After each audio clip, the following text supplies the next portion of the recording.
बेटा तुम रोज जलेबी का ठेला लगाते हो लेकिन 1 रुपया भी नहीं बचता है, क्या करते हो पैसा सब ले आकर के? देखिए पापा जी, मैं जलेबी का ठेला लगाता हूँ लेकिन बिक्री ज़्यादा नहीं हो रही है आजकल। आप तो जानते ही हैं कि मंदी चल रहा है। पहले जलेबी इतना बिकता था कि मैंने घर बना लिया। ये देख रहे हैं जितना भी घर, वो घर बना लिया और कुछ ज़मीन भी खरीद लिया। लेकिन आजकल जो है जलेबी का उतना बिक्री नहीं चल रहा है और आप रोज़ रोज़ पैसा मुझसे मांगते हैं। तो एक काम करो बेटा, जब जलेबी का ठेला नहीं चलता है तो पकौड़ी, चॉप, समोसा बनाओ, ये बहुत बिकेगा। और अंडा बिकेगा, ये वाला तो बिकेगा ही बिकेगा, मैं गारंटी लेता हूँ। पापा जी, जलेबी का तो ठेला लगाता हूँ तो जलेबी बनाने के लिए मैंने सीख लिया है, लेकिन अंडा कैसे बेचेंगे, भूंजा कैसे बेचेंगे और पकौड़ी कैसे बेचेंगे, वो बनाने तो मुझको आता नहीं है। Oh no!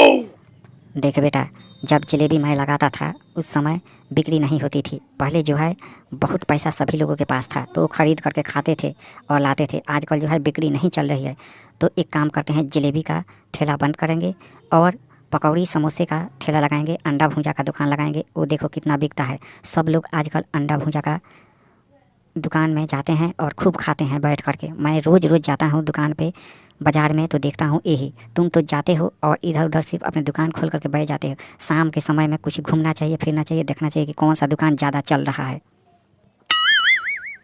मेन बात है कि मुझे पापा जी बनाने तो आता नहीं है, तो क्या करूँ मैं? बनाने तो आना चाहिए ना, जब बनाने आएगा तभी मैं ना बेचूँगा। अरे बेवकूफ़ कहीं के, मैं भी रहूँगा दुकान पे, मैं बनाते जाऊँगा और छानते जाऊँगा और तुम बेचते जाना।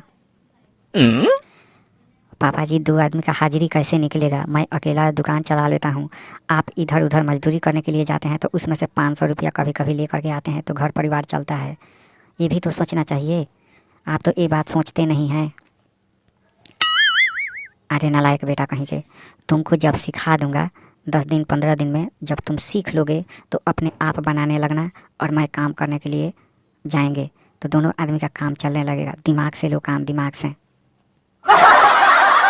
मैं सोचता हूँ पापा जी कि अंडा भूंजा का दुकान 10 दिन के बाद होगा और अभी जलेबी का दुकान थोड़ा फार चल रहा है तो चलने दीजिए।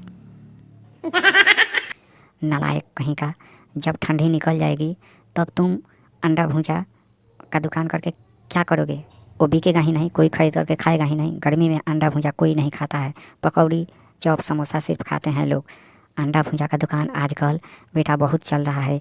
अंडा कम से कम 10 रुपये बिक रहा है और ऐसे कच्चा अंडा मिलता है 6 रुपये। एक अंडा पर 4 रुपया तुमको बचेगा। नो नो नो, वो तो बात है पापा जी, लेकिन उसको उबालने में पैसा लगेगा, गैस लगेगा, या स्टोव पर उबालेंगे तो उसमें तो तेल जलेगा ही, गैस जलेगा ही।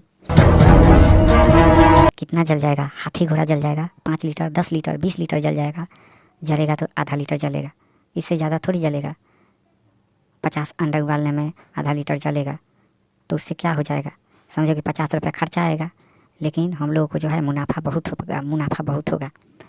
कम से कम 50 अंडा बिकेगा तो कम से कम एक अंडा पर 3 रुपया बचेगा, तो समझो कि 150 रुपया हम लोग को बच जाएगा। दिमाग से काम लो, आगे बढ़ना है तो। और भूंजा में तो आधा आधी फ़ायदा है, आधा फ़ायदा होता है।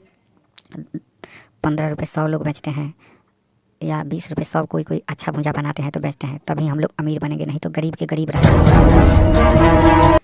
ठीक है पापा जी, जब कहते हैं तो कल से ही शुरू कर देते हैं। अब जा रहा हूँ, आज शाम हो गया जलेबी का ठेला लगाने। हाँ तुम बेटा जलेबी का ठेला लगाओ, तब तक मैं बंदोबस्त करता हूँ कुछ पैसे के और अंडा भूंजा का दुकान होगा। जाओ जाओ तुम।